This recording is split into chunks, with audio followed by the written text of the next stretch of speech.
Muy buenas noches. Reciban desde la Universidad de Piura la más cordial bienvenida al webinar que tiene como tema Pronunciamientos relevantes de la SUNAT, a cargo del profesor magíster David Bravo Shin. El profesor David Bravo es Master in Law por la Universidad de Kiev, Ucrania. Es especialista en tributación por la Pontificia Universidad Católica del Perú. Es especialista en Derecho Tributario Internacional por la Universidad Austral de Argentina. Es socio fundador del estudio Bravo Shin Abogados. Se ha desempeñado como encargado de la división legal de LGS Consultores. Es jefe de la división jurídica del estudio Caballero Bustamante. Es asesor tributario corporativo de la Corporación Gloria y gerente de impuestos en Deloitte. Es autor del libro La imposición al consumo en el Perú. Esta sesión se ha planificado en dos partes principales. La primera de ellas consiste en la exposición del experto durante 30 a 45 minutos aproximadamente. Luego daremos inicio a la segunda parte del webinar, que consiste en la ronda de preguntas y respuestas, la cual durará 15 minutos aproximadamente. Para ello tienen habilitado en la parte inferior de sus pantallas el icono de preguntas y respuestas para que nos hagan sus consultas. Haremos el esfuerzo por dar respuesta a la mayor cantidad de consultas posibles. Adicionalmente, vale comentarles que el webinar está siendo grabado para ser posteriormente compartido con ustedes. Una vez más, estamos muy agradecidos por su participación. Aprovecho para saludar a nuestros egresados y amigos de la Universidad de Piura, así como darle la más cordial bienvenida a quienes por primera vez se encuentran en un espacio de la Universidad de Piura. Bienvenidos a UDEP. Ahora cedo la palabra al magíster David Bravo. Profesor, muy buenas noches, bienvenido. Buenas noches y muchas gracias por la invitación, y extiendo también mi saludo a todas aquellas personas que entiendo son o están interesados en los temas tributarios y que están también evaluando la posibilidad de seguir un diplomado, una diplomatura, una especialización en tributación, ¿no? El hecho que hayamos tenido estos 8 meses, 9 ya prácticamente, de emergencia nacional, de pandemia y de cuarentena, no significa que los temas tributarios no hayan estado al orden del día, que nos hayan expedido normas tributarias para flexibilizar en algunos casos los regímenes tributarios que tenemos y para aliviar en algunos casos también las cargas impositivas que soportan las empresas, ¿no? Y las personas. Entonces, sin mayor preámbulo, me permito compartir el material, ¿correcto?, para empezar nuestra exposición.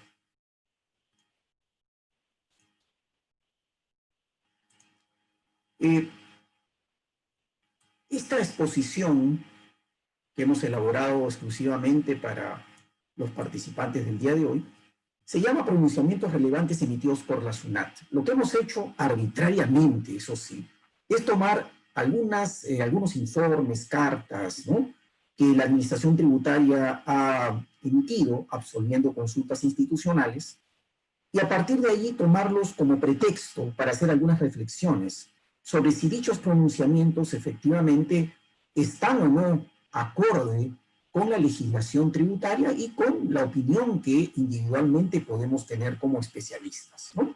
Sabemos que la Administración Tributaria emite sendos pronunciamientos en función a sus prerrogativas y facultades establecidas en el Código Tributario, interpretando las normas tributarias, interpretando su sentido y alcance, que, vuelvo a repetir, no necesariamente coincide con la posición que podemos tener nosotros o cualquier otro especialista, o la empresa misma, ¿no es cierto?, que realiza alguna actividad productiva y respecto de la cual este informe o pronunciamiento puede tener algún tipo de vinculación, ¿no?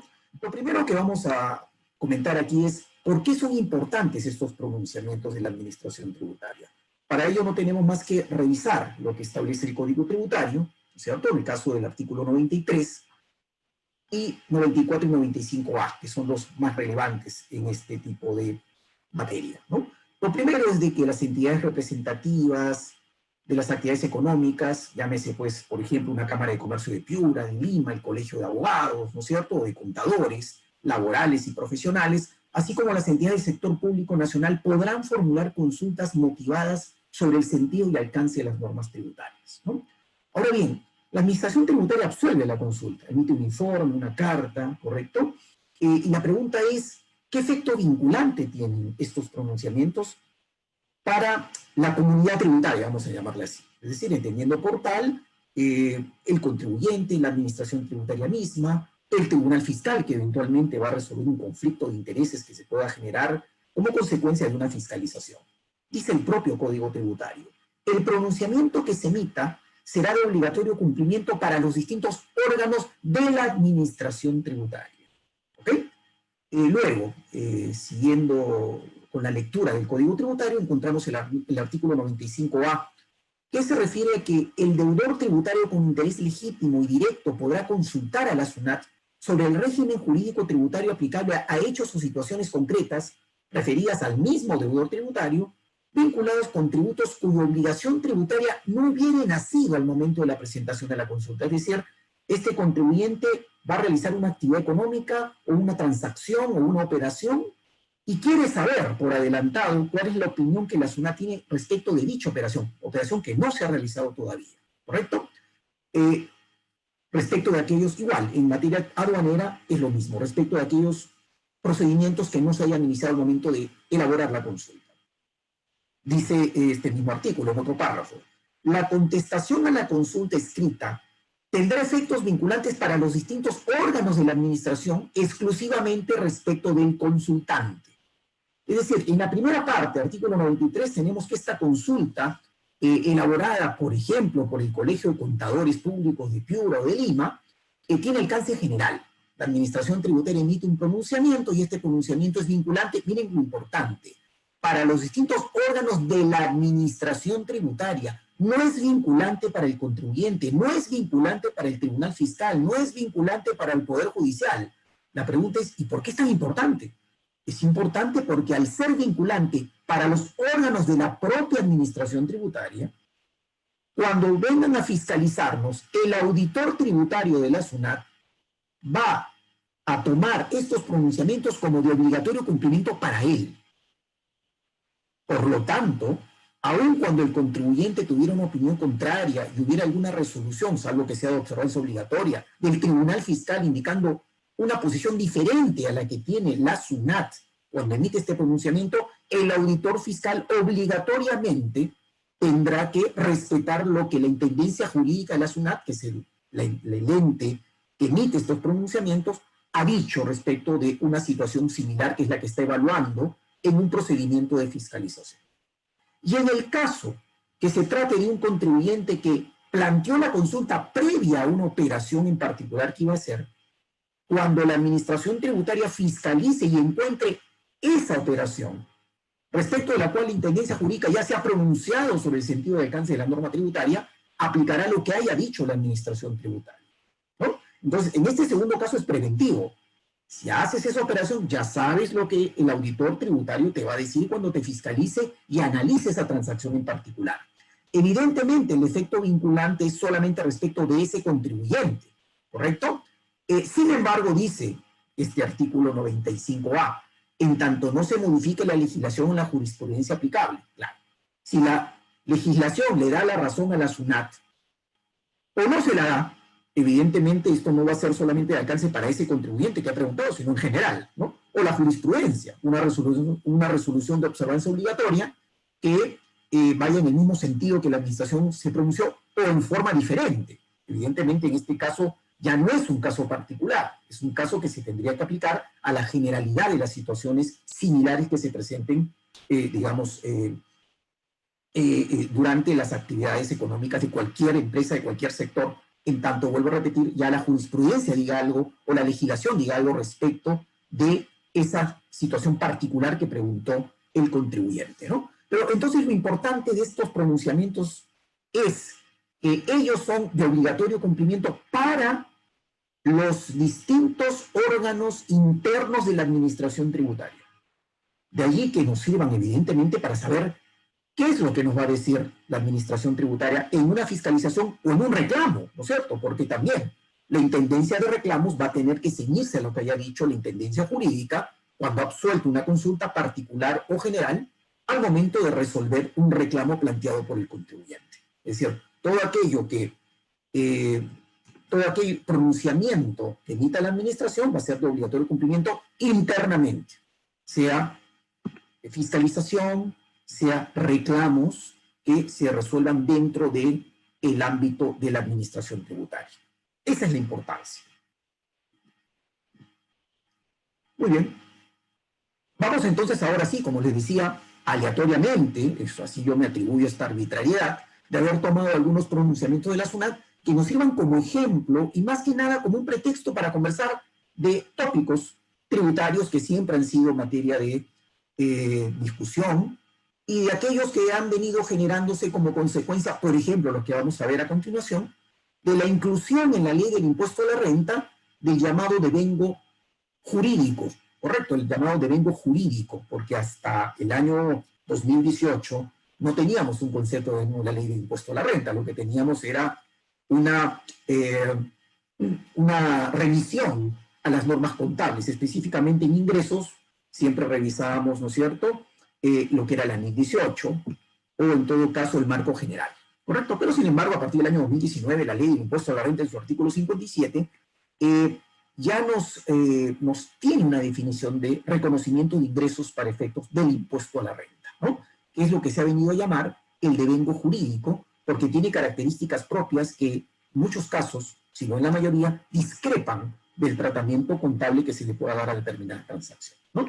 En este informe del año 2019, dice la SUNAT lo siguiente: según la exposición de motivos del decreto legislativo que introdujo en la ley del impuesto a la renta el concepto de devengo jurídico, la verificación de la calidad, características, contenido, peso o volumen del bien vendido que impliquen un ajuste posterior al precio pactado no constituye un hecho o evento futuro, toda vez que dicha verificación supone únicamente contrastar lo pactado.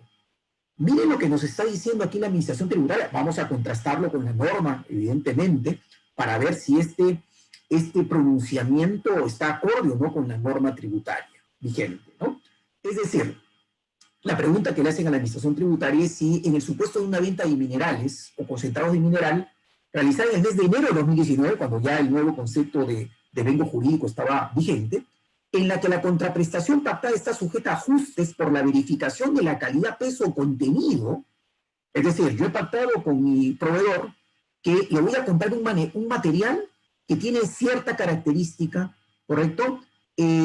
Cierto peso, cierto contenido. El contenido puede ser la ley del mineral, ¿no es cierto? El peso, tantas toneladas, la calidad tiene que ser de una calidad establecida, predeterminada en el contrato, pero ya se emite la factura, ¿correcto? La cual será posteriormente modificada en un periodo distinto a través de una nota de crédito o de débito. ¿Por qué? Porque según lo pactado puede darse el caso que este material, o este mineral, perdón, sea de inferior o de mayor calidad, o en volúmenes menores o mayores a los pactados, ¿correcto? Y dicha verificación, dice la administración, no constituye un hecho o evento futuro que permita el diferimiento de los ingresos obtenidos por tal venta, hasta que aquella se efectúe. Lo que dice la SUNAT aquí es, a ver, señores, usted ya vendió.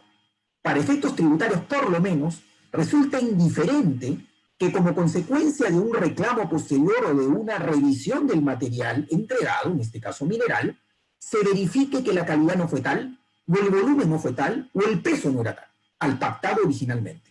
Usted reconoce el ingreso y el ajuste, a favor o en contra, lo tendrá que hacer en el momento en que efectivamente el reclamo se efectivice y evidentemente en el momento en que se acepte que evidentemente este mineral no cumplía las condiciones pactadas originalmente. Interesante, ¿no es cierto? Porque entiendo que desde el punto de vista contable, yo no tendría por qué reconocer todavía, ¿no?, ningún tipo de ingreso en la medida que existe una causal pactada en el contrato respecto de que si ese bien entregado no cumple las características pactadas, ese ingreso o esta operación no es una operación todavía, digamos, para ser reconocida como un evento que genere un ingreso, ¿no? Pero bueno, vamos a revisar un poco qué dice la norma tributaria sobre reconocimiento de ingresos desde el punto de vista fiscal. Los ingresos se devengan para efectos del impuesto a la renta cuando se han producido los hechos sustanciales para su generación, siempre que el derecho a obtenerlos no esté sujeto a una condición suspensiva, independientemente de la oportunidad en que se cobren y cuando no se hubieran fijado los términos precisos para su pago. Pues la pregunta es, ¿el peso, el volumen, la calidad, es o no una condición suspensiva? ¿No es cierto? Porque si lo es, el ingreso no tiene por qué ser reconocido, ¿no? Se considera, dice la norma, que se han producido los hechos sustanciales para la generación del ingreso cuando ocurra cualquiera de los siguientes hechos. Lo que ocurra primero. Hay dos hechos, ¿no es cierto? El primero es el control y el segundo la transferencia del riesgo. Vamos a quedarnos con el primero, el control. Dice, el adquirente tenga control sobre el bien, es decir, tenga el derecho a decidir sobre el uso del bien y a obtener sustancialmente los beneficios del mismo. Eso significa control tributariamente hablando. Pero dice además la norma, sin tomar en cuenta el derecho del adquirente de resolver el contrato o exigir al transferente que se efectúen las correcciones correspondientes cuando los bienes materia de la transferencia no reúnan las cualidades, características o especificaciones pactadas. Es decir, esta situación que le permite al adquirente rechazar, ¿no es cierto? Porque dice resolver el contrato, porque no se cumplen las cualidades, características o especificaciones pactadas, no es un elemento que nos permita desconocer el ingreso desde el punto de vista tributario.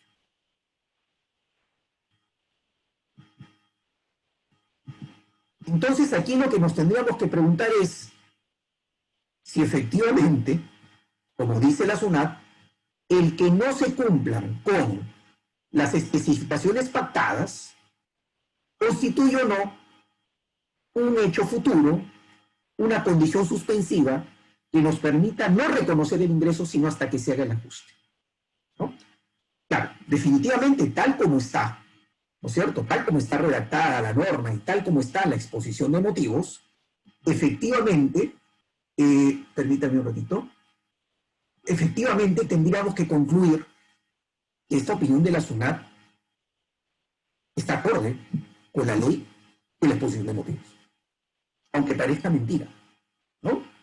Lo que sí me parece a mí sumamente cuestionable es si realmente una empresa que recibe un cargamento de una mercadería que no cumple la calidad, ni el peso, ni el volumen, puede decirse que tiene control sobre el mismo.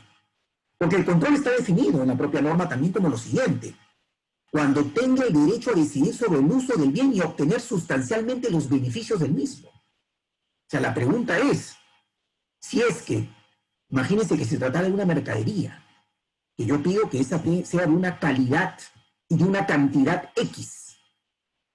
Si la mercadería que me entrega el proveedor no cumple el estándar de calidad, ni del volumen, ni de la cantidad que yo he contratado, ¿tengo yo derecho a decidir sobre ese bien y obtener sustancialmente los beneficios? Evidentemente no, porque si esa mercadería ha sido para vendérsela a un tercero, yo no puedo obtener beneficios de esa mercadería, porque el tercero a su vez, cuando verifique la calidad y el volumen o la cantidad, la va a rechazar. Consecuentemente creo que existe una contradicción en la propia norma, porque por un lado me dice, no tomes en cuenta estos derechos o el derecho que tiene el adquirente a rechazarla o a resolver el contrato por un tema de cualidad, característica o especificación. Pero arriba me dice que el control solamente se tiene cuando yo puedo decidir el futuro de los bienes ¿no es cierto? El futuro de los bienes que estoy recibiendo y obtener los beneficios del mismo. Beneficios que no podría obtener porque yo no puedo colocar a su vez esa mercadería si no cumple los estándares de calidad, ni volumen, ni cantidad ofrecidos a mi cliente y pactados con mi proveedor. Entonces, en principio, es correcto lo que dice la SUNAT. La norma dice eso, pero intrínsecamente esa norma no está técnicamente bien redactada, ¿correcto? ¿Y eso por qué? Porque en nuestra opinión, esta modificación en el concepto de devengo introducido por la ley del impuesto a la renta a partir del año 2019 tiene un único propósito, y es que se adelanten los ingresos. No vamos a encontrar ninguna disposición en la ley de renta que me permita hacer alguna excepción al reconocimiento de ingresos, salvo el de la famosa condición suspensiva, que ya hemos visto, no es la de calidad, volumen, ni tamaño, ni cualidades, es otra. Por ejemplo, la propia exposición de motivos nos pone el caso de una suspensión, de una condición suspensiva, cuando una comisión está en función de un porcentaje de las ventas.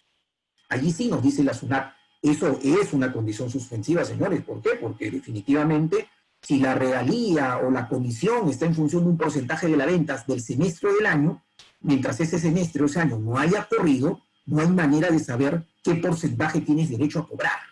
Ese es un ejemplo típico de condición suspensiva.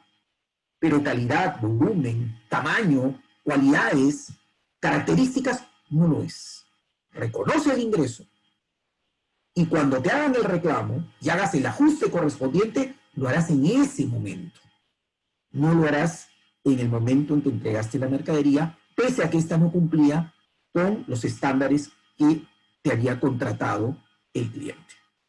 ¿Okay? Entonces, interesante, vuelvo a repetir, en mi opinión, esta mala redacción no es mala involuntariamente, ¿no? Sino que lo que se quiere, entiendo que esa ha sido la política atrás de crear este concepto de endeudado jurídico, lo que se quiere es que se adelanten los ingresos.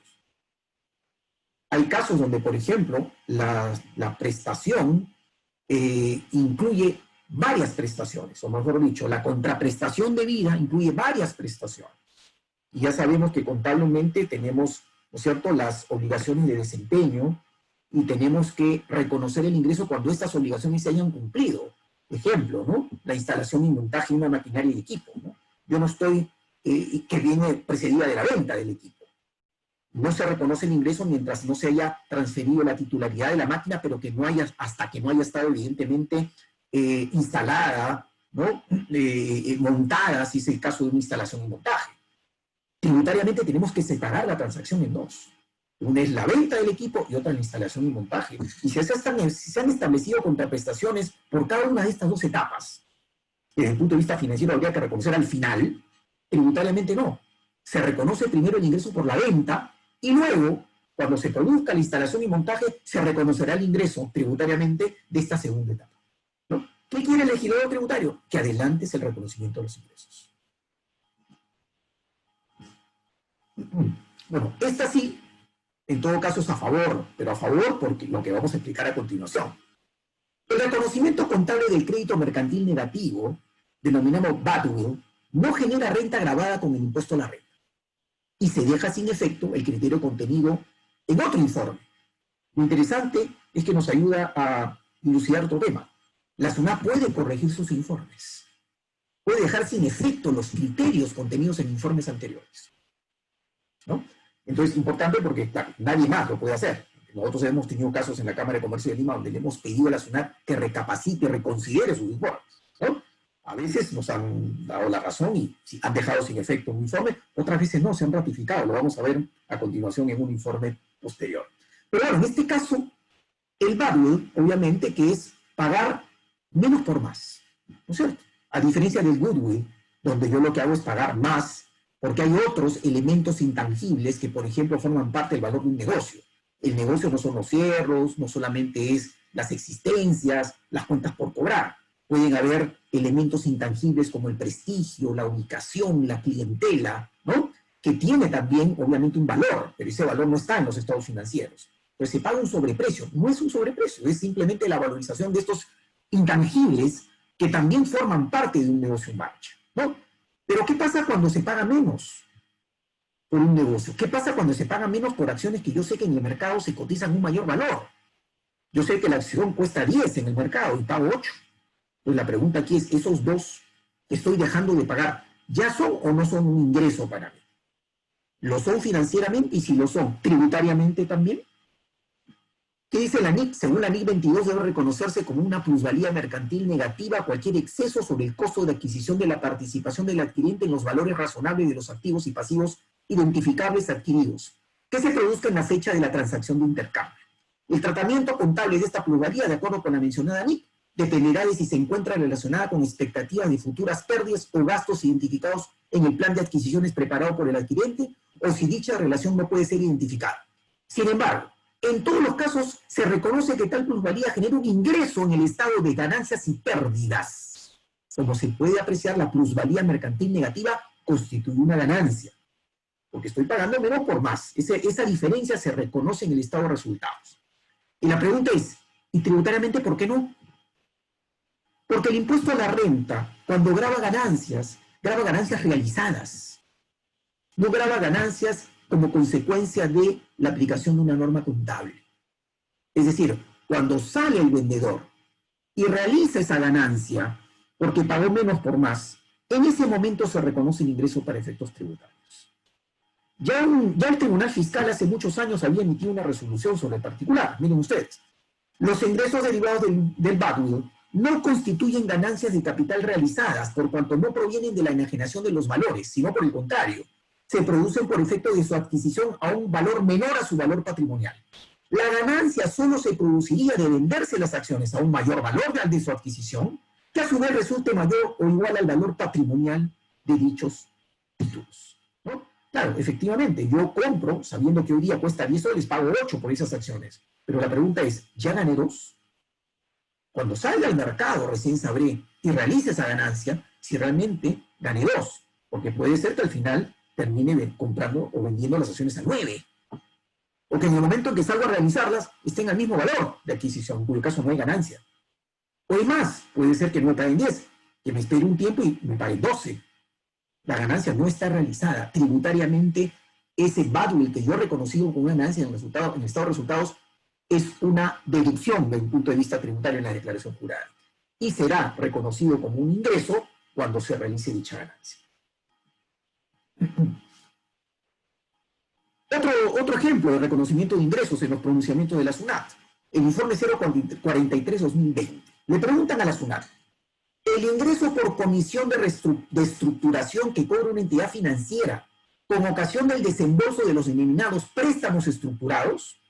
No nos hagamos tanto problema con si es un préstamo estructurado o no. Pensemos en el criterio. Lo que me están diciendo es, el banco me está cobrando una comisión de estructuración para otorgarme un préstamo.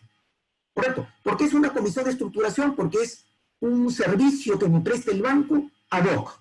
¿Correcto? Para que se consiga el préstamo en ciertas condiciones y para determinado cliente por determinadas características que tiene este, ¿no? Entonces, lo que dice la SUNAT es, el ingreso por la comisión de estructuración que cobra una entidad financiera, con ocasión del desembolso de un préstamo, se devenga en el ejercicio en que se culmina el servicio por el cual se desembolsa.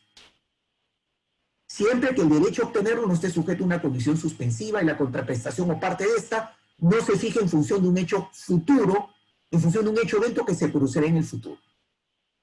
La pregunta es, ¿y por qué no devenga cuando se desembolse el préstamo? Si finalmente ese servicio estaba directamente vinculado con la obtención del préstamo. Más, podríamos decir, no habría comisión por estructuración si no hubiera desembolso del préstamo.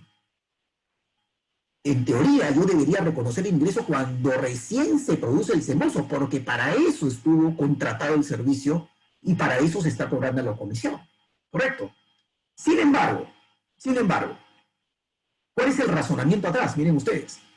Aunque se ofrezcan conjuntamente los servicios de financiamiento, préstamo, estructura y de estructuración, es decir, aun cuando se ofrezca conjuntamente el préstamo y el servicio de estructuración, toda vez que en este supuesto resulta de aplicación lo dispuesto en el sexto párrafo del inciso A del artículo 57 de la Ley de Renta, que señala que cuando la transacción involucre más de una prestación, el devengo de los ingresos se determina en forma independiente por cada uno de ellos. Es decir, lo que está diciendo aquí la Administración Tributaria es, sí, yo te acepto que aquí era una transacción que tenía dos prestaciones. La primera era la comisión o el servicio de estructuración y la segunda era el desembolso del crédito. Sin embargo, yo te voy a aplicar aquí justamente lo que dice la Ley de Renta. Por eso es para efectos fiscales, que dice que cuando la transacción involucre más de una prestación, el devengo se va a determinar en forma independiente por cada una de ellas. Y como ya tú terminaste el servicio de estructuración y el desembolso se va a producir en un momento posterior, reconoce el ingreso por el servicio de estructuración. Imagínense lo que podría suceder, que el servicio de estructuración termine en octubre y el desembolso en enero del año siguiente. Esta empresa va a tener que reconocer el ingreso tributariamente por la comisión de estructuración en el año 1. ¿No? Pese a que el desembolso por el cual se prestó ese servicio se produce en el año 2. ¿Qué estamos haciendo aquí? Adelantando el reconocimiento de los ingresos. Y por eso se ha modificado la ley de renta y se ha introducido el concepto de devengo jurídico.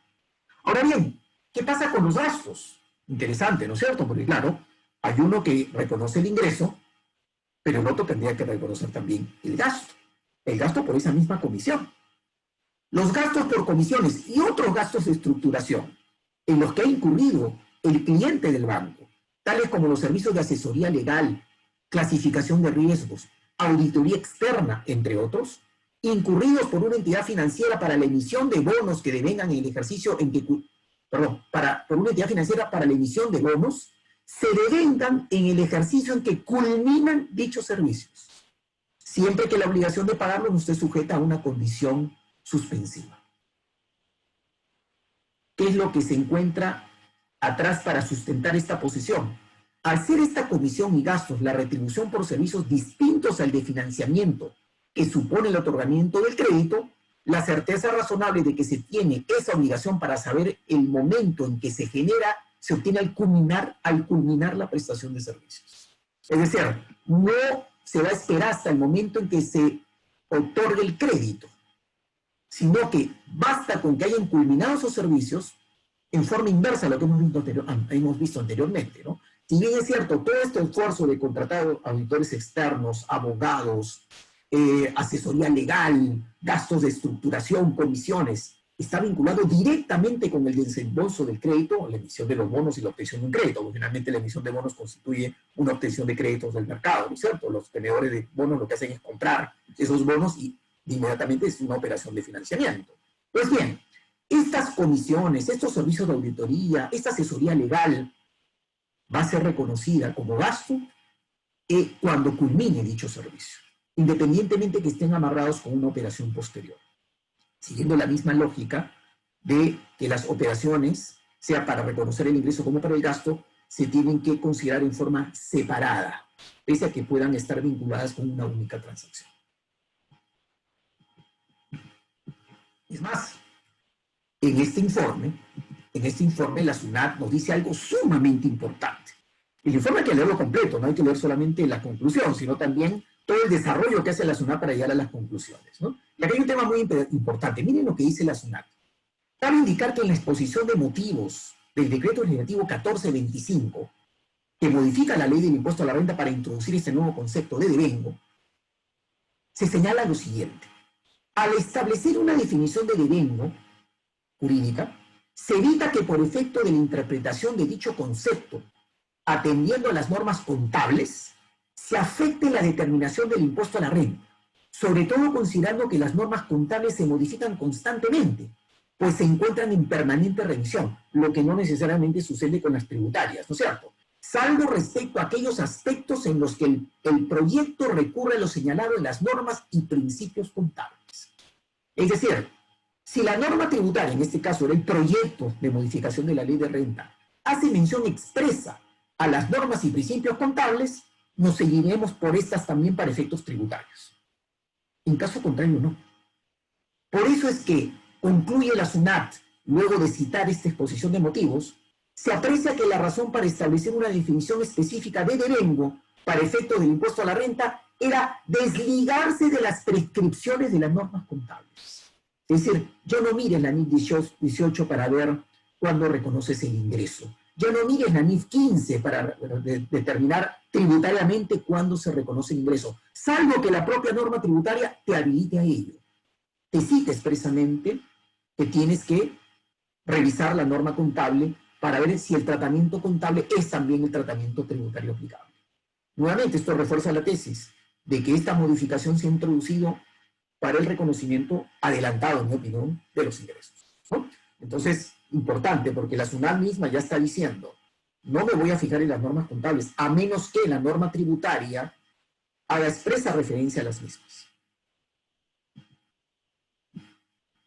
Otro informe relevante también, vuelvo a repetir, esto ha sido al azar, ha sido una forma, digamos, bastante arbitraria de mi parte de tomarlos, considerando, en mi opinión, la trascendencia que pueden tener, ¿no?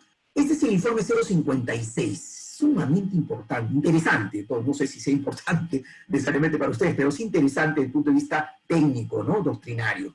Miren lo que dice la administración tributaria.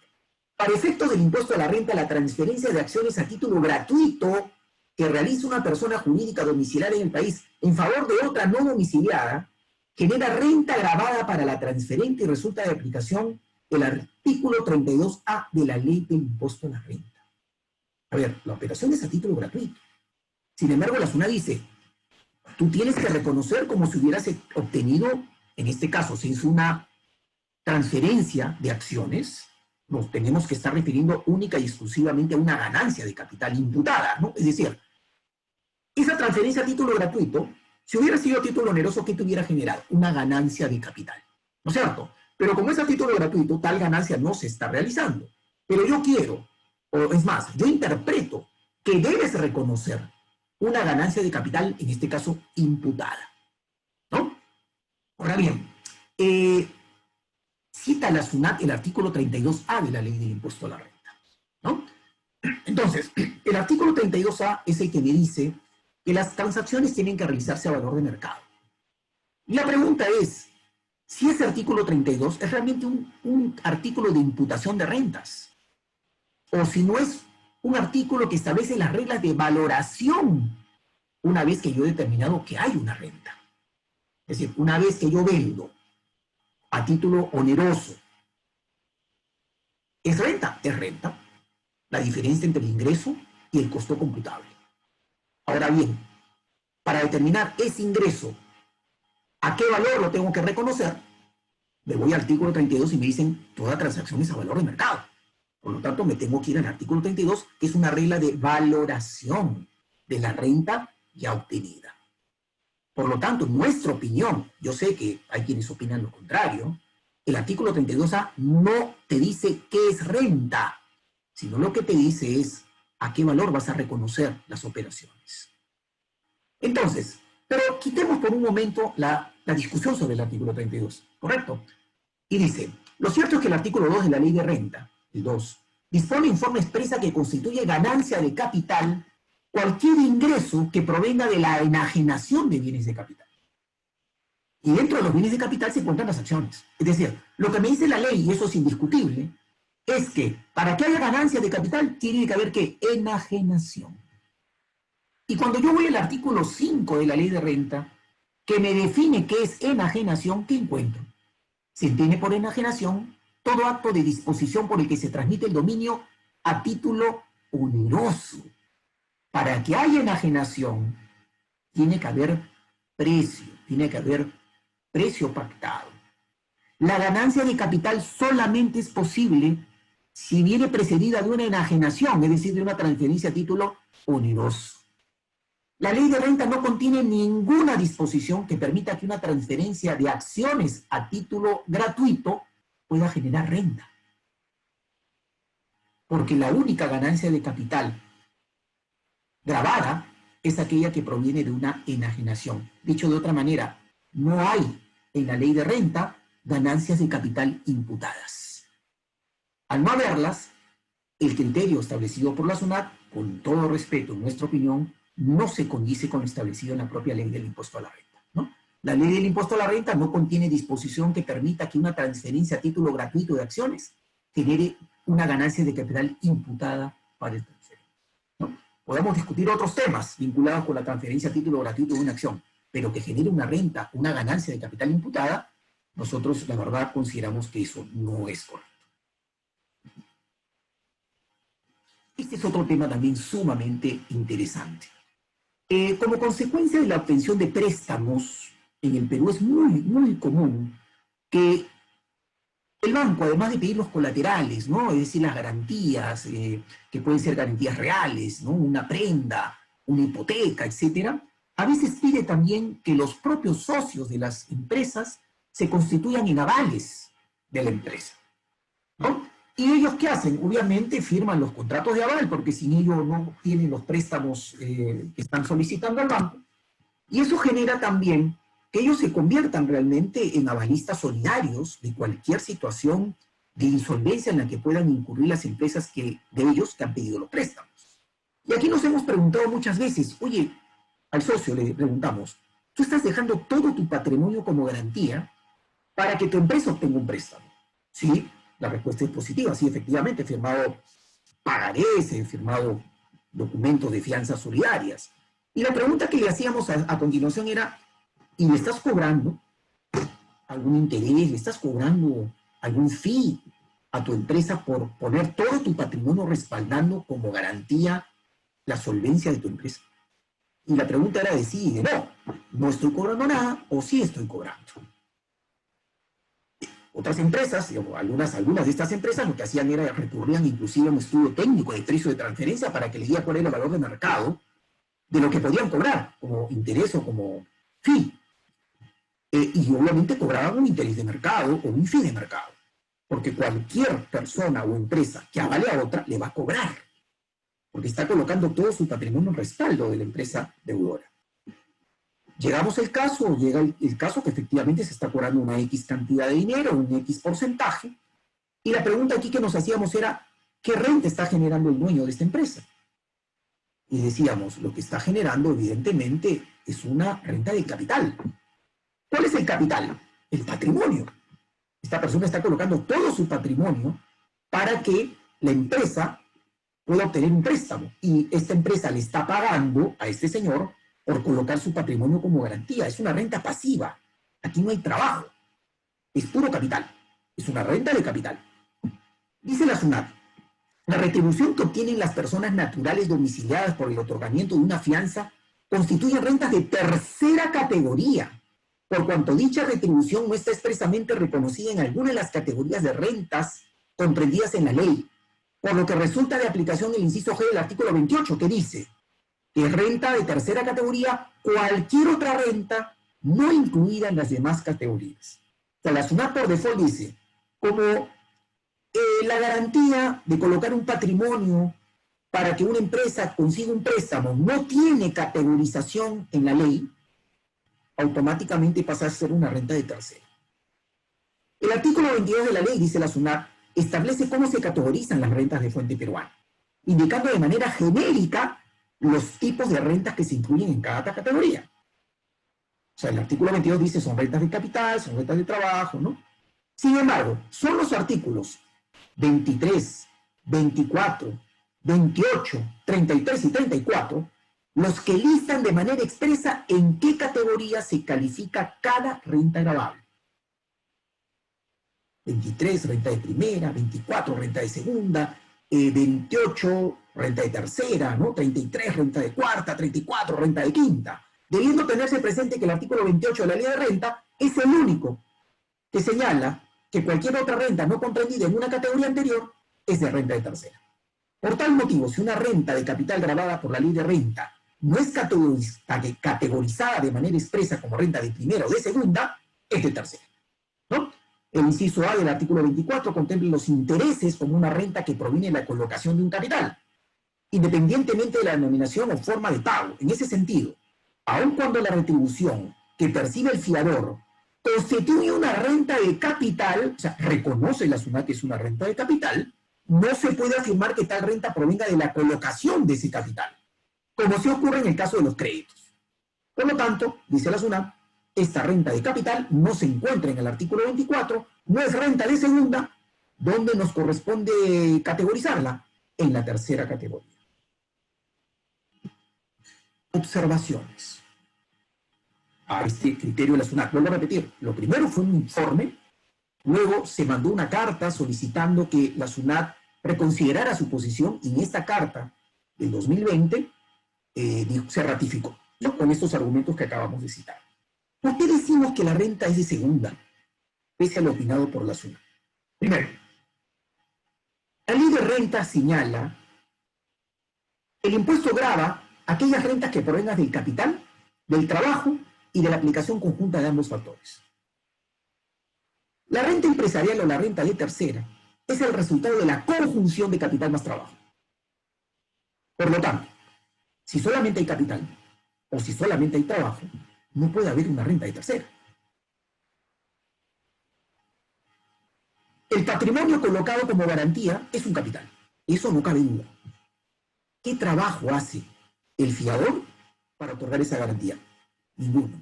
Más que firmar un papel y decir, estoy dejando en garantía todo mi patrimonio.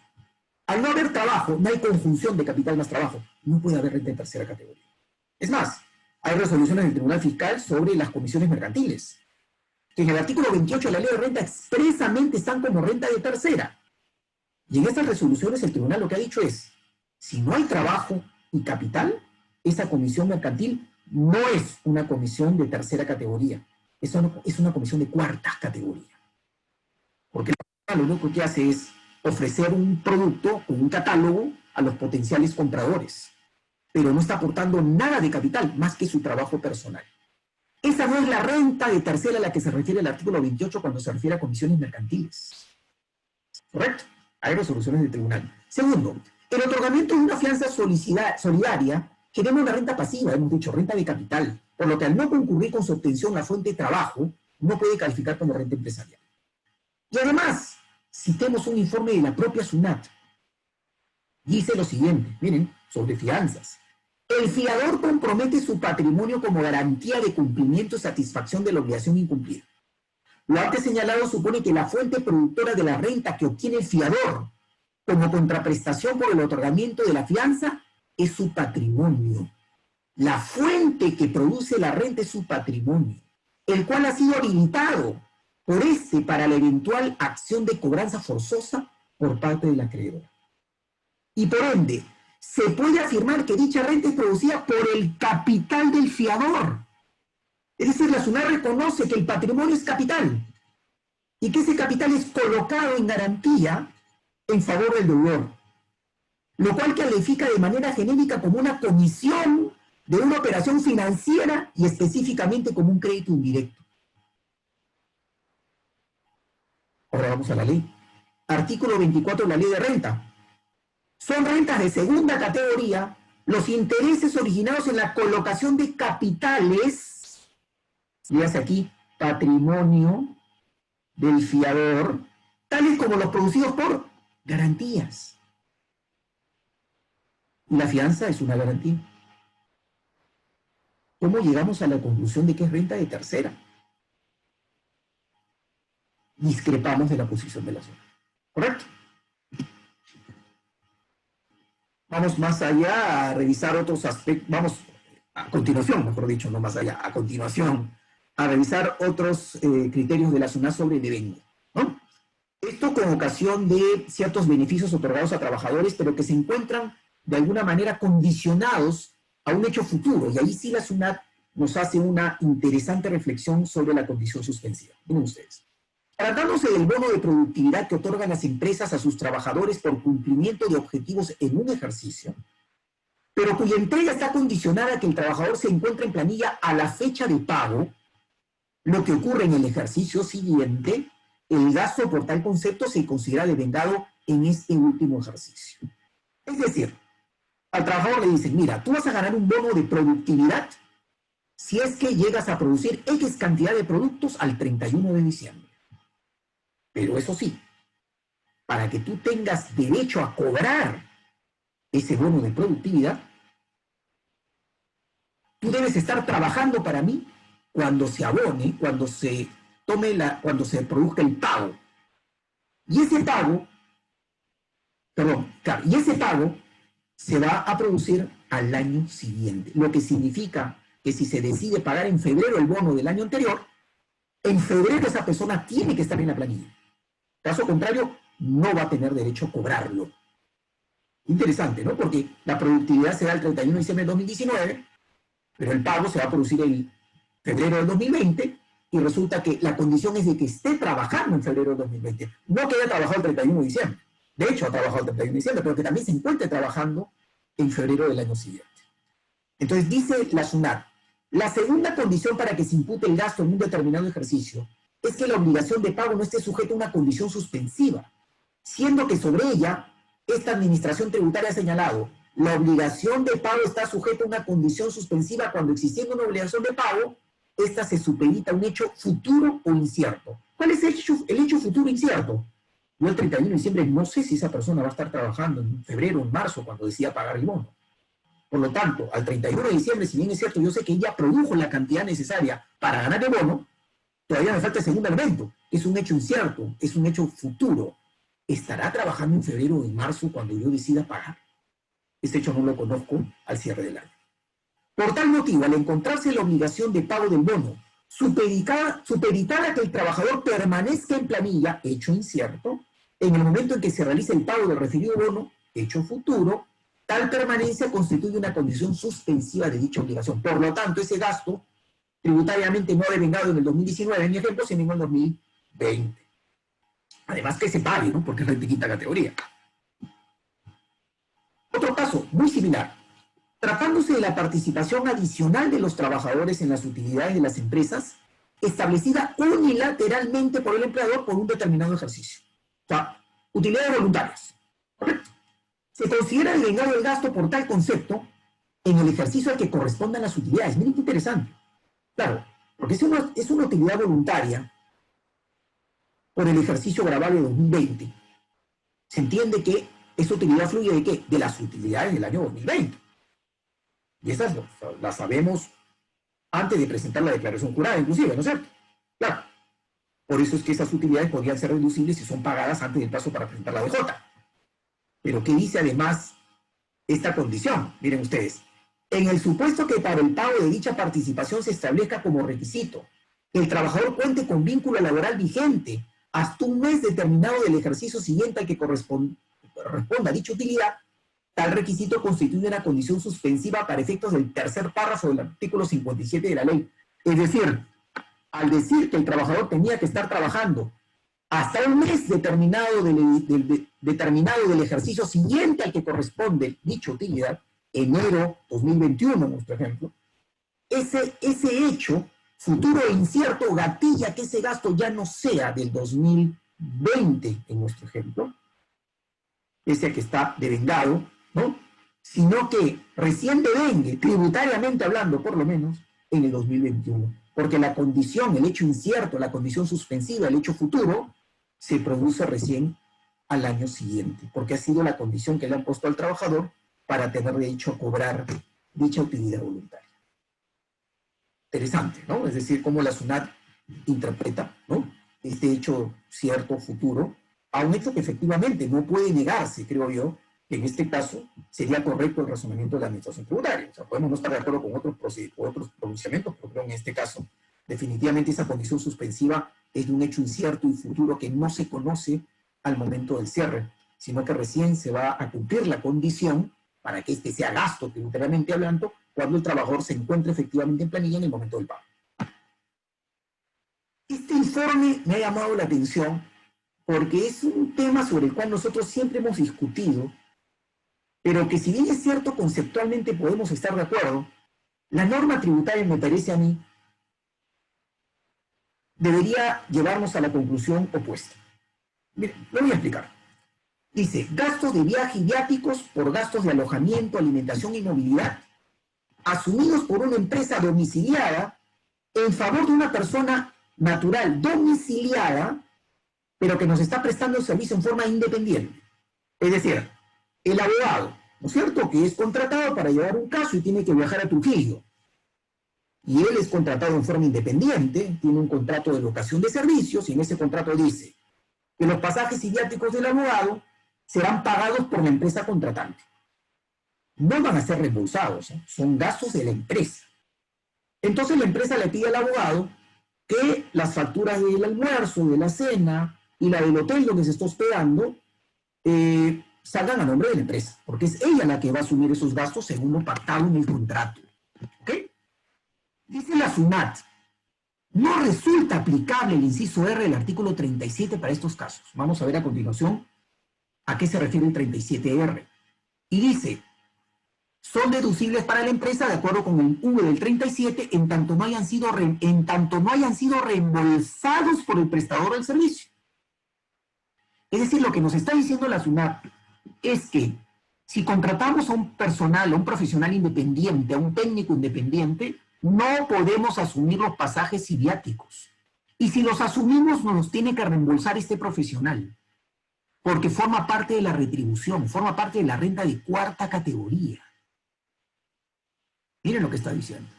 ¿Y el razonamiento cuál es? El razonamiento está en otro informe de la SUNAT más antiguo, del 2007, que dice lo siguiente. En concordancia con el inciso A del artículo 34 de la Ley de Renta, aquellos se refieren a los que es decir, en concordancia con el inciso A del artículo 34, ¿no? Aquellos se refieren a los que se incurren con ocasión del traslado del trabajador. Perdón, este debe ser el R. El R, disculpe, no es el A, porque el A del 34, no, estos son rentas de... No, vamos a ver ahorita el 33, pero déjenme terminar esto, ¿no? Dice, aquellos se refieren a los que se incurren con ocasión del traslado del trabajador por asuntos del servicio que presta a un lugar distinto al de su residencia habitual. En consecuencia, dado que la deducción de gastos de viaje y viáticos a que se refiere el inciso R del 37 supone necesariamente la existencia de una relación laboral, este no resulta aplicable al supuesto materia de consulta, en el cual no se tiene dicho tipo de relación. Es decir, la SUNAT lo que me está diciendo es que cuando yo contrato a una persona en forma independiente, no aplica el artículo 37, porque el artículo A del 34, que es renta de quinta categoría, se refiere a traslado del trabajador a un lugar diferente a su lugar habitual de trabajo. Lo que está diciendo en buena cuenta la SUNAT es, el 37R es sola y exclusivamente para viaje de trabajador, no de los que están en cuarta categoría. Por lo tanto, excluye una deducción por el R del 37 de pasajes y viáticos de una persona independiente, asumido por la empresa inclusive contractualmente, porque no hace ninguna discriminación.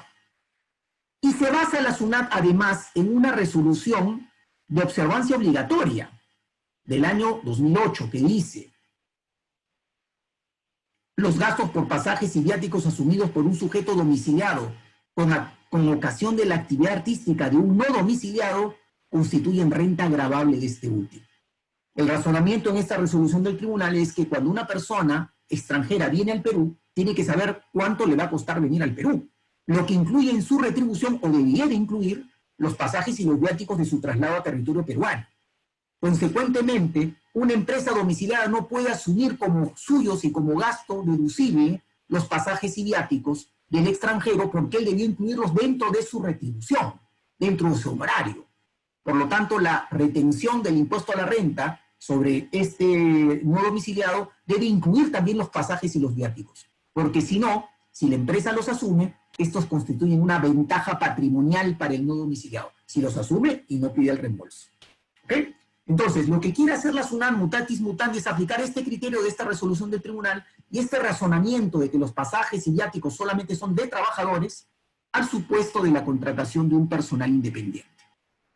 Pero, ¿qué dice el artículo 37? A mí me parece razonable, digamos, la postura de la SUNAT. Me parece razonable. ¿Y por qué? Porque una persona de cuarta categoría tiene dos deducciones, ¿no es cierto? Tiene el 20% y tiene las 7 UITs. Se asume que el 20% y las 7 UITs son deducciones presuntivas para llegar a la renta neta. Por lo tanto, si de la renta bruta él tiene derecho a 20% más 7 UITs, ¿qué significa este 20%, estas 7 UITs? Los costos y gastos en los que debe incurrir este profesional o este técnico para generar los ingresos y llegar a su renta neta.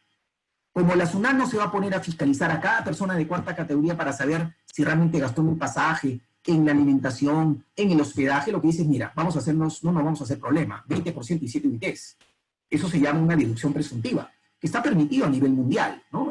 La ley peruana lo que ha sido es recoger esta práctica por la imposibilidad, ¿no?, de que la SUNAT pueda fiscalizar al universo de trabajadores independientes, ¿no? Entonces, el razonamiento me parece válido, la postura me parece lógica. La pregunta es si la ley sigue este razonamiento. Miren ustedes lo que dice el inciso R del artículo 37 de la Ley de Renta.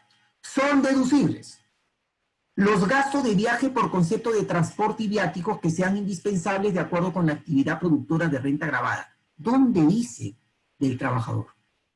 ¿Dónde dice de los trabajadores subordinados? De los generadores de renta de quinta. No dice nada el R37. Dice que los pasajes por concepto de transporte y viático que sean indispensables. ¿Por qué no sería indispensable el pasaje y viático del abogado o del contador o del técnico o del ingeniero que tiene que viajar a Trujillo o a Piura para resolver un problema técnico legal? ¿Por qué no lo sería? ¿Por qué no se podía pactar contractualmente que la empresa asuma esos pasajes y viáticos que son indispensables de acuerdo con la actividad gravada de la empresa? ¿Dónde dice que solamente tienen que ser trabajadores? No lo dice la ley.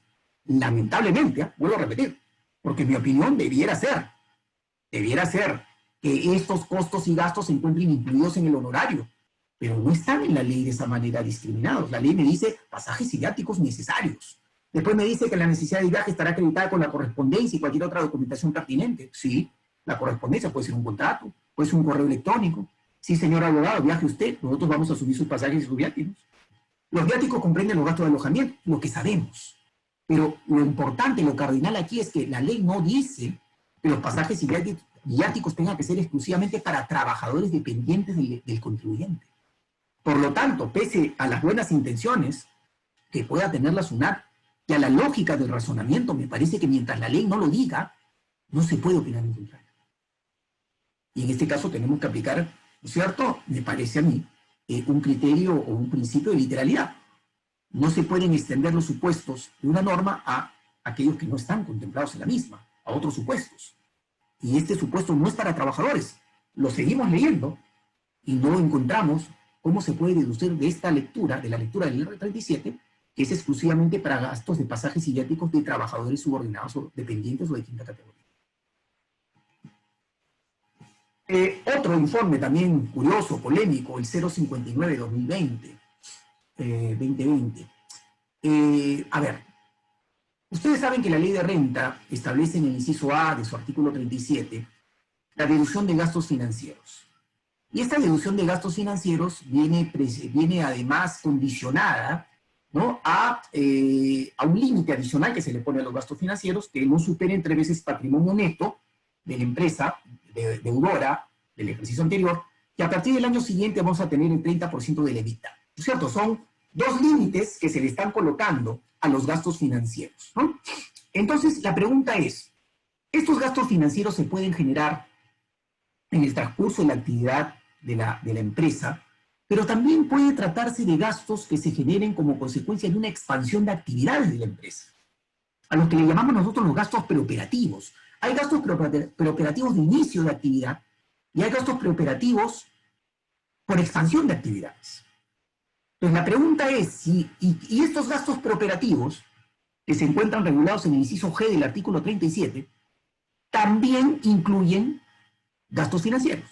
Es decir, hay gastos financieros de la actividad productiva de la compañía y hay gastos financieros de etapa preoperativa, cuando inicia operaciones la entidad o cuando expande sus operaciones. Estos segundos gastos preoperativos por inicio o expansión de actividad, que incluye gastos financieros, se encuentran regulados en el G del 37. Y los gastos financieros en general de una empresa en marcha se encuentran en el A del 37.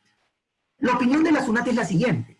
Para la deducción de gastos por intereses devengados durante el periodo preoperativo, a que se refiere el inciso G del artículo 37 de la ley, resulta de aplicación la regla establecida para calcular el límite a la deducción de los gastos por intereses previstas en el numeral 1 del A del mismo artículo. Es decir, lo que dice la SUNAT es, esos gastos preoperativos del G del 37, que incluyen gastos financieros, cuando se refieran a gastos financieros, no solamente vas a revisar el G, y tienes que ir el A. Y el A te limita 3 veces patrimonio neto o 30% del EBITDA. Por lo tanto, los gastos financieros preoperativos también están sujetos a las reglas de limitación del artículo 37A. Eso me dice la SUNAT. A ver. Vamos a revisar la propia ley primero. Artículo 37A. Dice, los intereses de deudas y los gastos originados por la constitución, renovación o cancelación de las mismas siempre que hayan sido contraídas para adquirir bienes o servicios vinculados con la obtención o producción de rentas grabadas en el país o mantener su fuente productora, son deducibles. Clarísimo. Y luego dice el propio literal A del artículo 37. Para efecto de los gastos previstos en este inciso, ¿a qué inciso se refiere? Al A. Se tendrá en cuenta lo siguiente. Serán deducibles los intereses provenientes de endeudamientos cuando dicho endeudamiento no exceda del resultado de aplicar 3 veces patrimonio neto, evita todo lo que conocemos que limitan los gastos financieros del literal A del artículo 37. Pero vuelvo a repetir, para efecto de los gastos previstos en este inciso. Y ese inciso es el A del 37. Y luego, si seguimos revisando nuestro artículo 37, llegamos al G. Los gastos de organización, los gastos preoperativos iniciales, los gastos preoperativos originados por la expansión de actividad y los intereses devengados durante el periodo preoperativo, a opción del contribuyente, podrán deducirse en el primer ejercicio o amortizarse proporcionalmente en el plazo máximo de 10. ¿Dónde dice que estos gastos financieros del G preoperativos se rigen por lo que dice la A? ¿O están limitados de acuerdo a la A? En ninguna parte. Regresamos. Sin embargo, pese a lo que dice la SUNAT, el segundo párrafo del A del 37, al referirse a los límites para la deducción de intereses, dispone expresamente que para efecto de los gastos previstos en ese inciso, serán de aplicación tales limitaciones. El inciso A del artículo 37 no hace mención en absoluto al inciso A. Al inciso G, perdón. ¿Correcto? Esta no sería la primera vez que un gasto de la misma naturaleza se encuentra contenido en más de un inciso del artículo 37. ¿Cómo se resuelve? ¿Cómo se resuelve una situación donde un gasto está en 2 incisos del mismo artículo 37? ¿Cómo se ha resuelto en casos similares? Bueno, la referencia que tenemos es la resolución de observancia obligatoria 71194-2005. ¿Qué conflicto se generó en este caso que tuvo que ser resuelto con carácter de observancia obligatoria?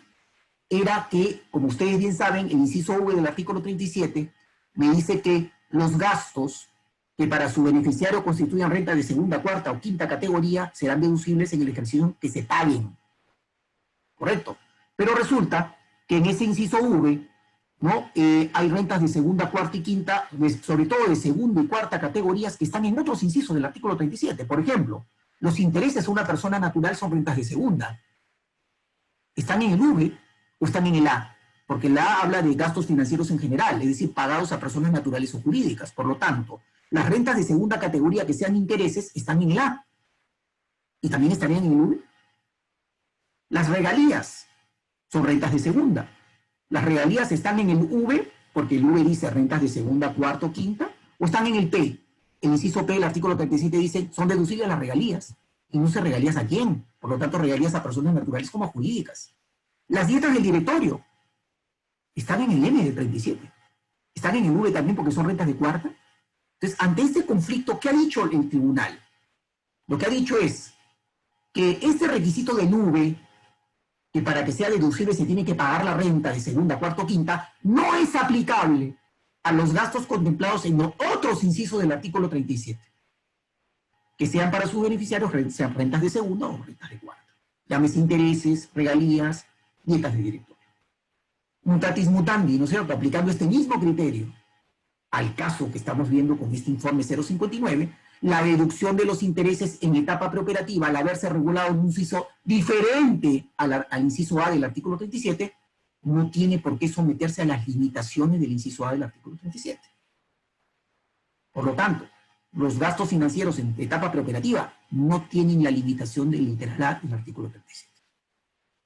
Discrepamos amablemente, obviamente, con lo señalado por la Administración Tributaria, pero definitivamente consideramos de que este criterio, en nuestra opinión, no sería atendible, ¿no? Es decir, claro, la SUNAT, vuelvo a repetir, va a aplicar este límite. El tema es que va a ser, ¿por qué? Porque su informe es de obligatorio cumplimiento para los propios funcionarios de la administración. Pero en sede administrativa, en el mismo Tribunal Fiscal, consideramos nosotros, este criterio no tendría por qué sostenerse.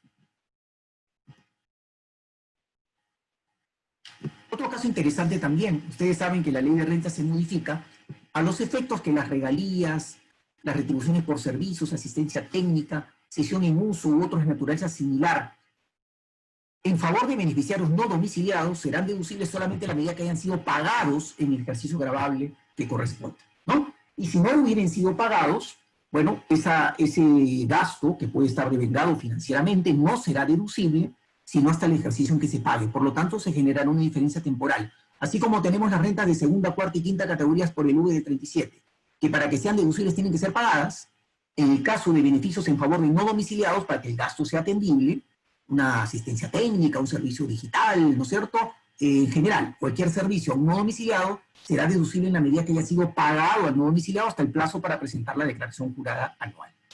Pues lo que hace la SUNAT es aplica, obviamente, lo señalado en este A.4 del artículo 37, al caso de intereses en favor de no domiciliados. O sea, ya tenemos la limitación de 3 veces patrimonio neto, el 30% de la EBITDA, ¿no? La SUNAT le quiere poner otra limitación, y es que se le pague también al no domiciliado sus intereses para que sean deducibles, ¿no? Lo que está diciendo es que para que sean deducibles los intereses devengados en favor de un sujeto no domiciliado, para que sean deducibles como un gasto financiero tributariamente, tienen que haber sido pagados hasta presentar la declaración jurada. Por lo tanto, si no han sido pagados esos intereses, aun cuando estemos dentro de los límites del 37, no serán deducibles porque falta la condición de pago para que sean deducibles. Me parece que la verdad ahí sí coincidimos con la SUNAT, porque evidentemente la norma habla en general, ¿no? Dice regalías, retribuciones por servicios. Finalmente, el préstamo es un servicio financiero, podría ser catalogado como tal, ¿no? Por lo tanto, yo creo que es correcto decir de que los préstamos también se someterían a la regla de pago para que los intereses sean deducibles si son en favor de sujetos no domiciliados, ¿no? Este informe es sumamente interesante porque tiene que ver con este último decreto legislativo 1488 sobre depreciación, ¿no? Este decreto legislativo 1488 se refiere a este nuevo régimen temporal, ¿no?, de depreciación de inmuebles y de ciertos activos fijos. Por ejemplo, las computadoras a razón de 50%, ¿no? Los inmuebles a razón de 20%. Entonces, la gran pregunta que siempre nos hemos hecho aquí, y creo que todavía no está resuelta, es si se requiere la contabilización, ¿no? Es decir, este nuevo régimen especial y temporal de depreciación también incluiría la contabilización para que sea deducible. Recuerden ustedes que salvo los inmuebles, ¿no?, que se deprecian de acuerdo a lo que establezca la ley, independientemente que esa mayor depreciación no esté contabilizada, para los otros bienes del activo fijo, la propia norma y reglamento de la ley de renta dice que únicamente será deducible aquella depreciación que se encuentre en los libros del contribuyente. Por lo tanto, nos obliga a contabilizar la depreciación. La pregunta es si el 1488 también nos obliga o no. Es decir, que si yo tengo un inmueble, o sea, o mejor dicho, yo tengo una computadora que se viene depreciando a razón de 20%, si este año yo podría, vía declaración jurada, deducirle un 30% adicional para llegar al 50%. ¿Correcto? ¿Por qué? Porque la norma me está permitiendo temporalmente depreciar a razón de 50%. O tendría que estar contabilizada de esa manera la depreciación de esa computadora para yo tener derecho a la deducción del 50%. ¿No? Ahora, ¿qué dice este informe? Pensamos que este informe nos iba a dar luces o nos iba a despejar la duda. Pero miren lo que dice. Vamos a ver. Dice, el decreto legislativo 1488 se constituye en una norma especial al establecer reglas, porcentajes de depreciación, que se diferencian de las que corresponden al régimen general u ordinario de depreciación que establece la ley y su reglamento. Entonces uno podría decir, ajá, la propia SUNAT está diciendo que ese régimen no es un régimen similar al general, establecido en ley y reglamento. Por lo tanto, yo no tendría por qué regirme por las normas de la ley y reglamento general sobre depreciación, porque tengo una norma especial, y esa norma especial no me condiciona la deducción de esa mayor depreciación al registro contable. Entonces, hasta ahí creo que, pese a que no me lo está diciendo en forma expresa, creo que se puede deducir de este primer párrafo que estamos leyendo, que ya no sería, digamos, no es, en todo caso, exigible la contabilización. Leo un segundo párrafo que dice lo siguiente. Tanto el artículo 3 como el artículo 7 del Decreto Legislativo 1488 establecen que los bienes comprendidos en la norma se depreciarán conforme a las disposiciones descritas previamente. Expresión que evidencia que la regulación prevista en el citado decreto es imperativa y no opcional, en tanto se cumplan las condiciones recogidas en las normas, que los activos estén vinculados a la generación de renta, etcétera, ¿no? Por lo tanto, me dice, se depreciarán. No me importa cómo lo tengas tú en tu contabilidad, deprécialo a 50%, deprécialo a 20%, deprécialo al porcentaje de la tabla. Segundo párrafo, que me hace pensar que independientemente de lo que tenga yo en mi contabilidad, al tratarse de un régimen especial, temporal e imperativo, no requiero de que esta depreciación se registre contablemente. Se van a dejar vía declaración jurada y por lo tanto generando evidentemente el pasivo diferido, ¿no es cierto? Porque obviamente me estoy tomando una deducción mayor a la que corresponde, ¿sí? Ahora, leo este otro párrafo y vamos a ver si este párrafo me hace dudar de lo anterior. Este régimen especial solo se ha previsto para que la depreciación de edificios y construcciones a calidad del artículo 3 se realice bajo el método de línea recta. Respecto a los demás bienes contenidos en el mismo, al indicarse únicamente un porcentaje anual máximo de depreciación, ello implica que los contribuyentes podrán utilizar cualquier método de depreciación, pudiendo deducir anualmente como máximo el monto que resulte de aplicar dicho porcentaje sobre el valor depreciable. Los porcentajes de máximo de depreciación no se determinan en función a la vida útil de los bienes. Entonces, aquí yo entro, la verdad, en una, no sé si mala lectura de mi parte, porque dice que son máximos. Si son máximos, entonces significa de que no es que yo tengo que llegar necesariamente al máximo. Si yo tengo en mi contabilidad una depreciación de 40%, no podría llegarla al 50%, porque, o sea, digamos, perdón, si yo tengo una depreciación mayor al 50% por algún motivo, yo solamente podría hasta el 50%, ¿no? Pero es un porcentaje máximo de depreciación. Entonces la pregunta es, ¿entonces tiene que estar contabilizada la depreciación para que sea deducible? Entonces aquí, sí, a mí me da la impresión, revisando, ¿no? Y leyéndolo nuevamente, que estos dos párrafos deberían a mí permitirme una depreciación extracontable vía declaración jurada, generando obviamente mi pasivo diferido como consecuencia de una mayor deducción tributaria, ¿no? No encuentro mucha razonabilidad a este último párrafo que me habla de máximos, porque obviamente una computadora llevada al 50%, prácticamente lo que me está diciendo la norma es que en 2 años se deprecia una computadora. Me parece sumamente razonable en 2 años, ¿no? Porque la tecnología avanza muy rápido y claro, hay empresas que pueden tener una computadora muchos más años, pero lo normal es que en 2 años ya esté prácticamente obsoleta. ¿Cómo es posible que una empresa supere el 50% en una computadora? Tendría que tratarse pues de una computadora que se utilice 24/7, ¿no? Para yo tener en mi contabilidad contabilizada una apreciación por encima del valor del 50% de vida útil, ¿no? Pero luego me dice de que este máximo, de porcentaje máximo, no se determina en función a la vida útil, ¿no? Entonces, la verdad, esto me ha hecho dudar un poco, pero yo insisto en que con la lectura de estos dos artículos, estos dos párrafos que me dicen, es especial, es temporal, es imperativa, deberás depreciar de esa manera, creo que resultaría en un segundo plano trascendente o importante cómo lo tengo yo contabilizado, porque es una norma que me está dando un beneficio tributario en forma temporal para generar una mayor deducción y un menor pago de impuesto a la renta, ¿no? Por lo tanto, nuestra opinión sería de que no se requiere necesariamente que esa mayor depreciación se encuentre contabilizada. Disculpen, estaba mirando unos avisos que me estaban mandando sobre el tema del tiempo, que ya estamos llegando al límite, ¿ya? Y sí, efectivamente yo estoy ya terminando, ¿no? Dos, me parece que son solamente dos, aunque me están quedando, sí, bueno, 2, 3, pero vamos a terminar con este de aquí que también me parece relevante, este de acá, ¿ya? A ver, ¿qué me dice este informe de la SUNAT? Ustedes saben que hemos estado bajo este régimen de emergencia, ¿no?, nacional, pero que incluyó también un tiempo de inmovilización, de cuarentena, ¿no? Entonces, lo que le preguntan a la SUNAT es si durante este periodo en que hemos estado en cuarentena se suspende la prescripción para determinar la deuda tributaria. Ustedes saben que la prescripción es para determinar, para sancionar, ¿no? Y para cobrar, ¿no es cierto? Mejor dicho, determinar, cobrar y sancionar, ¿no? Y cada una tiene, obviamente, un periodo de prescripción de 4 años.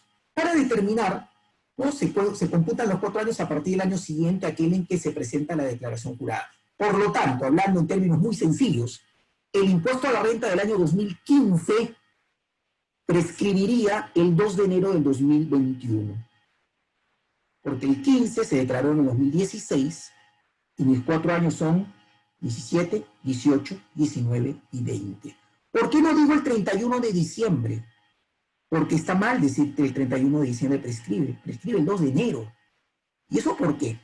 Porque el propio Código Tributario me dice que yo empiezo a contar un 1 de enero y la norma dice que yo tengo que terminar de contar el mismo día en que empecé. Si yo empiezo a contar un 1 de enero, la prescripción, yo tengo que terminar un 1 de enero. Pero resulta que el propio código me dice si cuando el día de cumplimiento del plazo es inhábil, paso al siguiente día hábil, o al primer día hábil siguiente, que es el 2 de enero, porque siempre el 1 de enero es feriado, ¿no es cierto?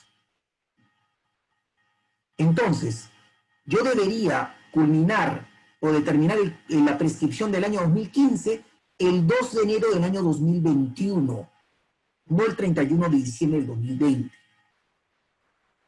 Ahora bien, ¿pero qué pasa si durante este año 2020, según dice la SUNAT, ha habido una suspensión de actividades debido a la cuarentena?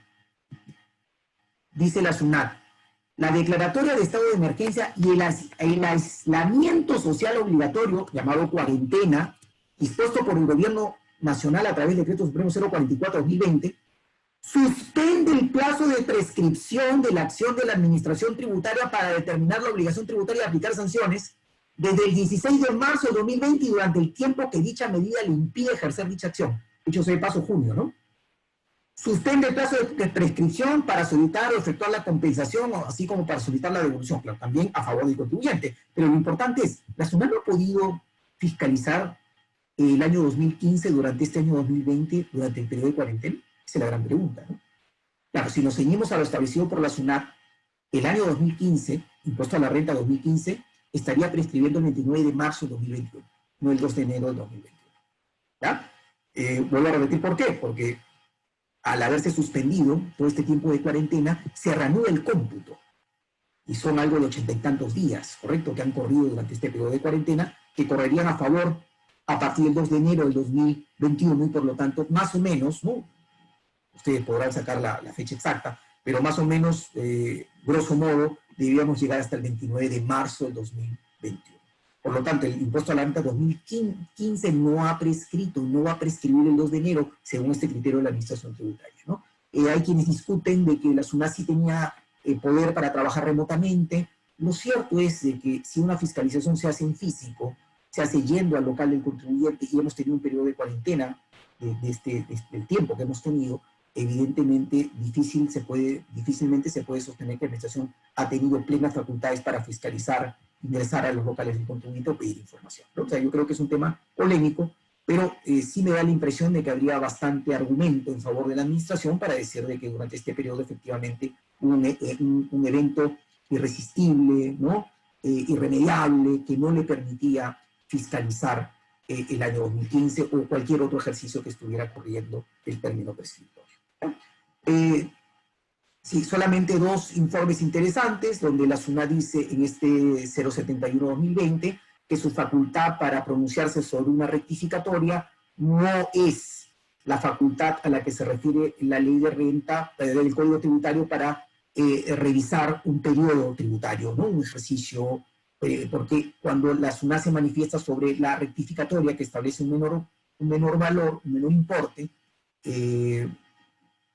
tiene los 45 días hábiles para pronunciarse solamente sobre la declaración jurada, pero no se hace un examen exhaustivo, no se hace una revisión, una fiscalización del año, sino solamente los motivos que lo llevaron al contribuyente a declarar un menor valor, ¿no? Un menor importe, ¿no? Me parece válido. Y el último que tiene que ver con los fraccionamientos, ¿no? Es decir, las cuotas del fraccionamiento si se va a determinar en función de lo establecido en la solicitud o lo establecido en el momento en que se apruebe el fraccionamiento. Son dos momentos diferentes. Yo puedo tener una deuda tributaria el día de hoy y acogerla al fraccionamiento, pero hasta que este es aprobado y se establecen las cuotas, evidentemente puede haber pasado un tiempo durante el cual se puede haber pagado, o la SUNAT puede haber embargado, puede haberse reimputado alguna deuda. Por lo tanto, la cuota tendría que establecerse en función a la deuda que está quedando pendiente y no la deuda original que puede ser mayor. ¿Ya? Entonces yo con esto terminaría mi exposición y entiendo que ahora cedo la palabra, ¿no?, a los organizadores para que hagan alguna comunicación. ¿Sí? Muchas gracias. Muchas gracias, profesor David. Antes de proceder a la ronda de preguntas y respuestas, vamos a compartirle una información que le aseguro le será muy valiosa para todos los participantes, ya que toda la exposición que nos ha tenido el profesor David Bravo el día de hoy es parte del contenido general que tenemos en nuestro programa especializado en tributación. Como verán, ha sido una exposición bastante sustanciosa, de mucha información relevante respecto a los cambios que han habido gracias a esta situación generada por el COVID-19. ¿No? Todos los cambios que se han generado han sido expuestos magistralmente por nuestro docente, el magíster David Bravo. Bien, el programa de tributación está específicamente preparado para todos aquellos profesionales que deseen perfeccionar, conocer y actualizar sus conocimientos sobre la tributación empresarial.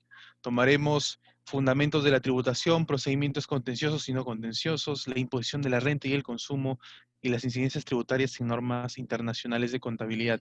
Todo esto bajo el marco que nos ha dejado la pandemia, bajo todas estas afecciones que hemos tenido, todos estos cambios que han habido debido a la pandemia del COVID-19.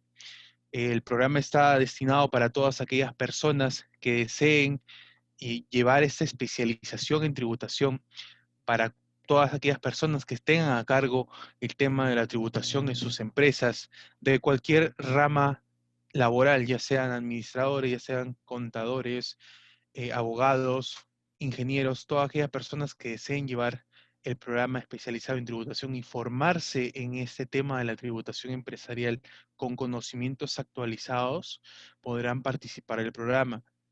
Tenemos 3 módulos, empezamos por los fundamentos de la tributación, pasamos después a la imposición de la renta, revisaremos todo el tema de la imposición de la renta, las NIF y sus incidencias tributarias, también el tema dentro de esta temática, dentro de este módulo, también veremos el tema del IGB. Y en el tercer módulo revisaremos la auditoría tributaria, tributación aduanera y planeamiento laboral. Este último, como bien lo ha explicado el profesor, ha tenido bastante incidencia, bastante afecto dentro de este marco de pandemia, ¿no? Han habido muchas actualizaciones de normas, muchas modificaciones, y es necesario tener una actualización a cargo de profesionales ávidos en la materia. Tenemos docentes, este programa está a cargo de docentes con alta especialización en los temas tributarios empresariales, con grados de doctor y de magíster, y con una amplia experiencia en el tema en cada una de sus especializaciones, tanto teórica como práctica. Tenemos al doctor Julio César Hernández, doctor en contabilidad de finanzas, al magíster David Bravo, que nos ha brindado la información del webinar de hoy, magíster Víctor Cruzado, al magíster Alex William Román, al magíster José Luis Mini y al magíster Juan Carlos Alvarado. Y en el programa consta de 77 horas cronológicas. Una vez finalizado el programa, ustedes obtendrán un certificado en nombre de UDEP, una de las universidades más reconocidas del Perú, por su amplia experiencia universitaria y su vasta formación en valores. El programa es online en vivo, lo pueden ver desde la comunidad de sus casas y es sincrónico. Ustedes podrán interactuar directamente con el docente, así como lo estamos haciendo el día de hoy, pero con una personalización mucho más efectiva. El horario de clases son los lunes y miércoles de 7 de la noche a 10:30 de la noche. El tema de la inversión son 4.750 soles que cuesta el programa, pero por el motivo que estamos haciendo el día de hoy, podemos ofrecerle hasta un 10% de descuento en el caso deseen cancelar el pago total. Pero también tenemos un beneficio de financiamiento UDEP, el cual puede pagar el programa en cómodas cuotas sin intereses. No implica ningún interés, no implica ningún interés de parte del sistema de financiamiento. Ahí podrán revisar una inicial de 500 soles y dos alternativas, una a 2 cuotas y otra a 3 cuotas. Una de 2 cuotas de 2.150 y a 3 cuotas de 1.416.70. El inicio de clases es este 26 de octubre y para cualquier información, aquí están los números de contacto, el 939-132-638 y el email posgrado.empresas@udep.edu.pe. Igual a cada uno de los participantes se le envió un correo con la información completa del programa y finalizado el webinar, una vez colgado la grabación a nuestras redes sociales, también enviaremos la información nuevamente a sus correos electrónicos de los participantes que hayan asistido el día de hoy. Y sin más, vamos a proceder a la sesión de preguntas y respuestas de parte de nuestro docente, Magíster David Bravo. Profesor, vamos a plantear las preguntas. Sí, yo podría, si Dígame. gusta, yo podría leerlas y Ya, responderlas. no hay Correcto. problema, no hay problema, Bien. no hay problema, adelante. Tenemos una pregunta que la verdad es bien específica, es un informe de la SUNAT 053-2020 sobre los usuarios de la SEP, ¿no? Obviamente, bueno, para poder responder, creo que correctamente y adecuadamente tendríamos que tener el informe a la mano para revisar las normas pertinentes, ¿no? Pero hay una parte que sí me ha llamado la atención, porque estas disposiciones de la SEP, que son la SEP PAITA, por ejemplo, es el caso particular, se refieren a que las empresas, los usuarios que desarrollan las actividades autorizadas a realizarse en dichas zonas, gozan de los beneficios tributarios regulados en el artículo 3, aun cuando los bienes que produzcan como resultado de dichas actividades se destinen al 100% al resto del país. O sea, sobre este punto, no tengo a la mano todo el informe, pero a mí me da la impresión de que independientemente, porque la pregunta habla de una empresa que importa bienes, pero a mí yo respondería, porque me falta información, sobre las que produce, ¿no? Es decir, si una empresa produce bienes en la SEP PAITA, en mi opinión sí goza de los beneficios, porque la propia digamos, la propia conclusión que hace la SUNAT es que independientemente que los bienes producidos se destinen al resto del país, se goza de los beneficios de la zona digamos, beneficiaria, ¿no? Por lo tanto, el hecho de que se produzca y se venda fuera, o sea, no necesariamente el beneficio está para los que se vendan dentro o entre usuarios, sino que puede tratarse el caso también de que estos bienes producidos en la zona sean exportados, vale la redundancia, como si fuera el territorio nacional, como fueran exportados al resto del territorio nacional. Yo creo que aún así, si se cumplen con las reglas de que se trata de empresas que realizan las actividades productivas en la zona, su venta al resto del territorio nacional sí les permite gozar de los beneficios, ¿no? Pero vuelvo a repetir, me faltaría mayor información y la norma en la mano para poder responder adecuadamente, ¿ya? Si realizo una provisión de devengado de ingresos en el 2020, por ley debo pagar el impuesto a la renta, y si en el cierre no cancela en el año 2021, bueno, obviamente vas a tener que hacer tu provisión, o tu estimación, ya no es provisión, tu estimación de cobranza dudosa, porque evidentemente lo que ha sido ingreso, desde el punto de vista tributario, ¿no?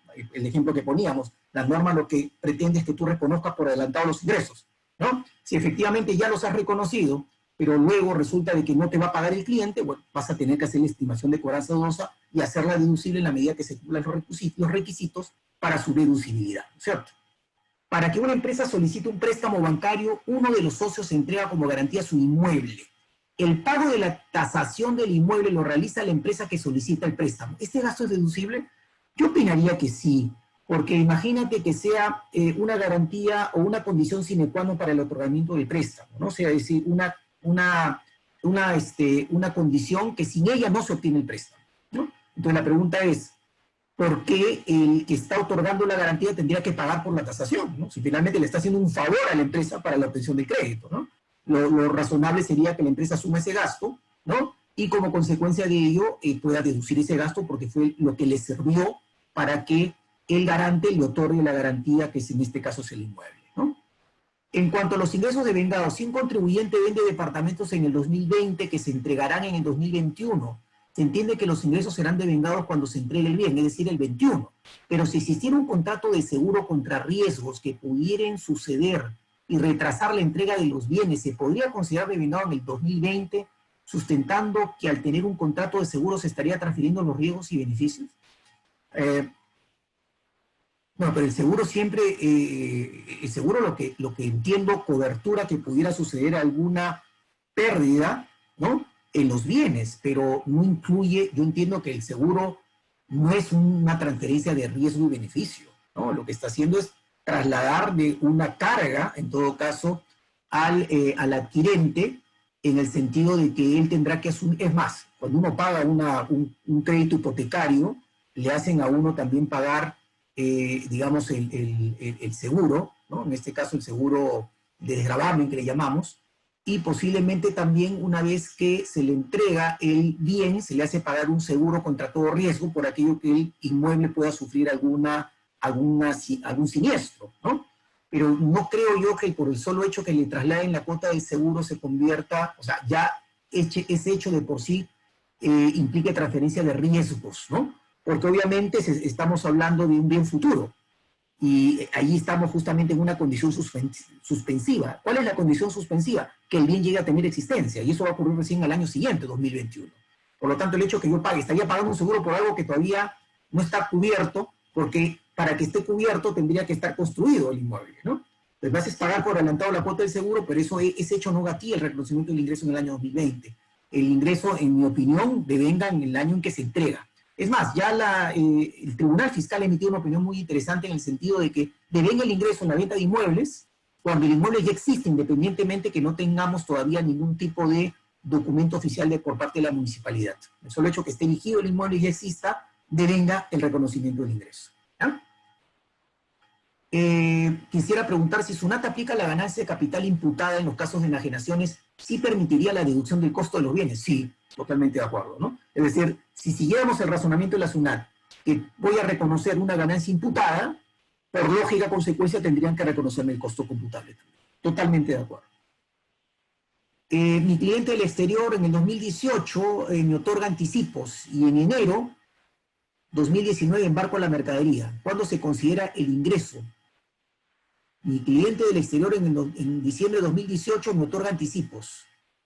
La pregunta que yo haría aquí es bajo qué Incoterms estoy vendiendo. Si es FOB, free on board, basta, ahí estoy transfiriendo el riesgo. Acuérdense que ahora, para el año 2019 en adelante, el ingreso devenga cuando se obtiene control o cuando se transfiere en riesgo, lo que ocurra primero. Consecuentemente, si es que, claro, este es 2018, ¿no? Pero quisiera mostrarlo para ahora. Si yo vendo FOB, con el solo hecho que yo haya entregado la mercadería a bordo del buque, ya se está generando el ingreso. ¿Por qué? Porque ya le transferí el riesgo de pérdida al adquirente, independientemente que la transferencia de propiedad por contrato se produzca en otro momento. Es más, posiblemente las partes podrían pactar en que la transferencia de propiedad se produzca cuando se paguen los bienes. Esa es una condición válida desde el punto de vista civil, desde el punto de vista legal, jurídico, pero desde el punto de vista contable, el solo hecho que se transfiera el riesgo ya implicaría reconocimiento de ingreso. En este caso, si pacto FOB, sería en todo caso con el free on board, ¿no es cierto? Con dejar los bienes a bordo del buque, ¿no? Los intereses pagados por un financiamiento obtenido para la construcción de un bien del activo fijo forman parte del costo, en base al informe 93-2013. A ver, bueno, pues es que los intereses, en primer lugar, lo que tendríamos que decir es lo siguiente, ¿no? Intereses pagados por un financiamiento obtenido para la construcción de un bien del activo fijo. Este es un activo calificado, ¿no es cierto?, que requiere más de un año para su construcción, y durante ese tiempo yo lo que hago es, digamos, activo los intereses hasta que el bien se encuentre ya listo para su uso, y a partir de ese momento ya son gastos financieros que afectan al resultado, ¿sí? Ahora bien, No tengo a la mano el informe, pero yo entendería que por aplicación del artículo 20 de la ley de renta, en ningún caso los intereses forman parte del costo computable, ¿no? Por lo tanto, si es así, yo tendría que excluir los intereses, pese a que los tenga activados, ¿correcto? Porque estos no forman parte del activo, del valor del activo. Por lo tanto, si los tengo activados y los deprecio, la depreciación de esa parte activada que corresponde a los intereses no sería deducible, y más bien me deduciría vía declaración jurada los intereses, ¿no? Que no los tengo en la contabilidad porque están activados en el valor del inmueble, pero que sí serían deducibles tributariamente porque, vuelvo a repetir, la ley expresamente dice en ningún caso los intereses forman parte del costo computable, ¿no? Las vacaciones del 2020 son pagadas en enero de 2021. Sí, claro. Si son pagadas en el 2020, devengadas 2020 y pagadas en enero de 2021 antes de presentar la declaración jurada, se cumple el requisito del pago, por lo tanto son deducibles tributariamente. La adopción, la no adopción de la NIF tiene sanciones tributarias. No, no, no tiene. ¿Cuándo se genera el ingreso si el valor FOB 2018 o 2019? Claro, volviendo a la pregunta que me hicieron anteriormente, ¿no? Entiendo que estamos hablando de, no del 2019, a ver, a partir del 2019 tenemos la regla que me habla de transferencia de riesgo o control. ¿Qué pasaba el año anterior? Teníamos la NIF 18, ¿no es cierto? La NIF 18 me decía que yo reconocí el ingreso cuando tenía derecho a cobrar la retribución, pero en este caso, cuando se había satisfecho, ¿no es cierto?, todas las condiciones para que el ingreso sea reconocido, no exista ninguna condición de que se pueda hacer este ingreso reversible, ¿no? Es decir, cuando tengo puedo medir con fiabilidad que van a fluir los ingresos hacia el ente, ¿no? En este caso, la pregunta era la siguiente, ¿no? Vamos a retroceder un poquito. El cliente del exterior otorga anticipos. El anticipo no es ingreso, ¿no? Más bien es un pasivo, es una cuenta por pagar, ¿no? ¿Y cómo la voy a pagar? Entregando la mercadería. La mercadería es embarcada en el 2019. Sea que la mercadería haya, lo más probable, entiendo yo, es que la mercadería, si he pactado FOB, la dejé en el buque para que llegue al puerto de destino en el año 2019. Y si pacté SIF, asumo yo que llegó en el año 2019 también la mercadería, ¿no? Porque SIF sería costo, seguro y flete hasta el puerto de destino. En ambos casos, creo yo, los anticipos pagados durante el 2018 no deben ser reconocidos como renta para efectos tributarios, ¿ya? Bien, he absuelto las 10 preguntas. Obviamente, discúlpenme si no he sido muy prolijo en alguna, pero es que falta algo de información. Pero en todo caso, yo los animo a inscribirse en el Diplomado de Tributación de la Universidad de Piura. Ya lo tenemos varios años, la verdad, dictando, con profesores y un staff de profesores, la verdad, de primer nivel. No lo digo por mí, lo digo por el resto de mis colegas que también me acompañan en este diplomado. Y les deseo muchísima suerte, cuídense mucho. Y bueno, te dejo la palabra para la despedida. Muchísimas gracias. Muchísimas gracias, profesor David. Bien, muchas gracias a todos los participantes que han asistido el día de hoy. Esta grabación estará disponible en nuestras redes sociales a la brevedad y se le enviará toda la información del webinar, tanto del webinar como de nuestro programa especializado en tributación a sus correos electrónicos. Muchísimas gracias a todos por haber asistido a este webinar. Le envío los saludos más cordiales desde la Universidad de Piura. Un saludo cordial. Hasta luego. Muchas gracias.